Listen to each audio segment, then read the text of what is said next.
saya akan membahas secara sederhana apa sih itu konsep asuransi. Sebenarnya asuransi itu lebih dasarnya adalah melindungi kehidupan, life insurance. Kalau teman-teman punya mobil itu kan barang berharga, bernilai tinggi. Ada di situ masalah. Jadi masalahnya pada saat contoh kita pakai mobil, terus tiba-tiba mobilnya pada saat kita nabrak atau mobilnya kecelakaan, itu biaya perbaikan mobil itu, umpama biaya di bengkel butuh biaya contoh 200 juta atau 100 juta. Itu kan beban yang kita tidak rencanakan, tiba-tiba kita harus keluarkan uang 100 juta atau 50 juta. Saya pernah mobil saya nabrak sapi, itu keluar 30 juta biaya perbaikannya. Gimana kalau kita tidak siap? Sehingga ada namanya asuransi mobil, supaya meringankan. Kita hanya bayar 10 juta per tahun, tapi dia mengcover dengan nilai mobil itu contoh 500 juta.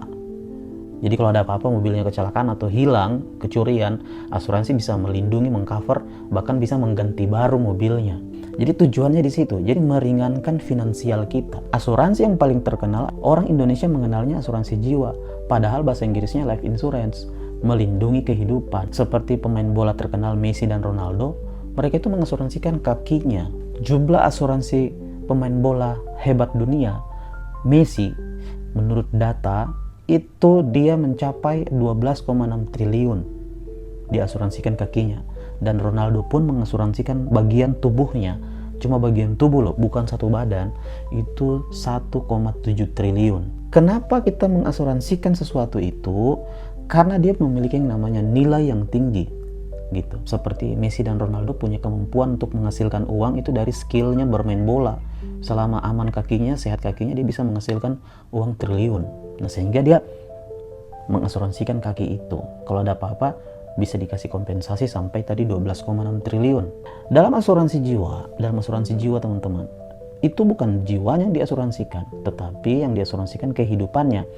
Kehidupan ini bisa berjalan kalau ada yang namanya kekuatan finansial, sehingga yang dilindungi adalah penghasilan orang itu. Jadi bukan jiwanya ya teman-teman. Bukan mengasuransikan jiwa, kalau saya meninggal, kau doa-doakan mati, bukan begitu. Yang diasuransikan itu penghasilanmu, kayak contoh tadi Messi dan Ronaldo.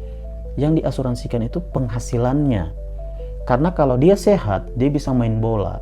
Dia bisa dapat uang ratusan miliar sampai triliun.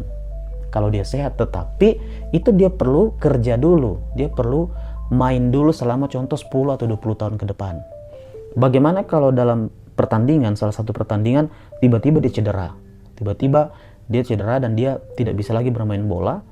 Jadi nilai keuangan yang bisa dia hasilkan contoh 12 triliun itu hilang, sehingga itu akan digantikan oleh asuransi. Jadi asuransi tadi poinnya adalah mengasuransikan kehidupan. Nah, kehidupan itu membutuhkan yang namanya uang, finansial. Kalau seseorang, kita berbicara lagi ya, kalau seseorang masih sehat kan dia bisa bekerja, dia bisa menghasilkan uang. Contoh dia punya penghasilan tiap bulan 20 juta atau anggaplah let's say 10 juta per bulan. Berarti selama 20 tahun dia bisa mengumpulkan uang 2,4 miliar.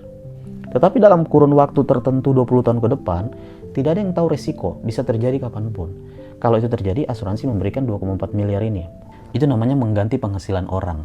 Jadi melindungi kehidupan yang masih ada, yaitu anak istrinya gitu. Jauh sebelum ini, kalau Bapak Ibu teman-teman belum mengerti asuransi, sebenarnya kita dikalahkan di zaman Nabi. Waktu di zaman Nabi Muhammad SAW, itu mereka sudah mengenal 1400 tahun yang lalu, mereka sudah mengenal yang namanya uang diat gitu, yaitu uang darah. Harus tahu, kalau ada terjadi orang yang meninggal, umpama contoh ditemukan mayatnya, itu Nabi Muhammad memberikan yang namanya uang diat kepada keluarga yang ditinggalkan. Uang diat itu uang darah. Nah, berapa nilai uang diat di zaman Nabi? Itu di zaman Nabi itu, kalau ini orang meninggal tidak ditahu siapa yang bunuh, diambil dari namanya uang kas negara, Baitul Mal namanya. Dikasih senilai biasa berapa ditentukan pada saat itu, maksimal 100 unta. Jadi maksimal setiap orang itu bisa dapat kompensasi penuhnya itu 100 unta. Nah, satu unta teman-teman, hari ini satu unta yang bagus, yang biasa itu harganya 15 juta sampai 20 juta per unta. Kalau unta yang bagus 50 sampai 100 juta per ekor.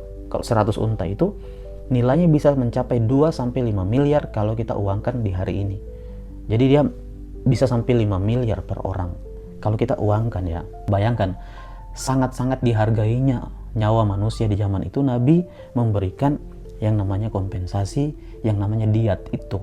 Sehingga di zaman sekarang ini tidak bisa lagi pakai cara ini, sehingga ada namanya konsep asuransi tadi yang lebih modern. Bersyukur teman-teman di Indonesia ini sudah ada lembaga perusahaan asuransi syariah yang diawasi oleh Majelis Ulama Indonesia, memiliki fatwa halal dari tahun 2002 itu bahwa asuransi syariah itu usaha tolong-menolong. Yang perbedaan yang paling mendetail antara asuransi konvensional dan asuransi syariah adalah berada pada akadnya, yaitu kalau asuransi syariah yaitu akadnya tolong-menolong. Dalam asuransi syariah itu konsepnya sama, melindungi resiko tadi, memberikan kompensasi kalau ada terjadi risiko meninggal atau jadi yang di cover itu kehidupannya, penghasilannya digantikan karena ada yang masih hidup. Tidak boleh dalam asuransi itu mengandung yang namanya maghrib. Maghrib ini yaitu maisir. Maisir itu adalah judi, untung-untungan. Jadi kan ada orang umpama kalau sekarang masuk asuransi, dia baru bayar 1 tahun umpama 20 juta, tiba-tiba meninggal, asuransi bayarkan ke dia 2 miliar ke ahli warisnya. Seakan-akan itu kayak maisir. Maisir itu kayak judi ya, baru bayar uang kecil, dapat uang besar. Kemudian gharar ini tidak jelas akadnya, kemudian uangnya dipakai di mana, tidak ada yang mengawasi uang itu, kemudian tidak transparan. Nah, tidak boleh dalam asuransi. Kalau dia seperti itu, dia haram. Nah, yang terakhir yaitu riba. Riba itu adalah bunga tambahan. Uang itu diinvestasikan di tempat yang tidak halal. Nah, keuntungan dari sistem bunga ini tambahan. Nah, dalam asuransi syariah tidak mengandung yang namanya maisir, tidak mengandung yang namanya gharar, tidak mengandung yang namanya riba. Karena dalam asuransi syariah niatnya tolong menolong. Jadi bukan untung-untungan. Jadi kayak gotong royong begitu ya.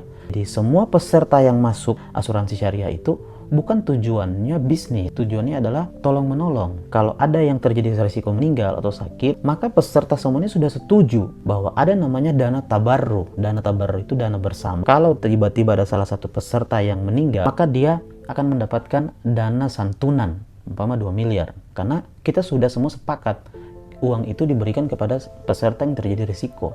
Nah, manajemen yang mengurus itulah namanya asuransi syariah. Jadi dalam konsep asuransi syariah memiliki yang namanya 3 pihak, yaitu peserta, nasabah, kemudian pengelola, kemudian perusahaan.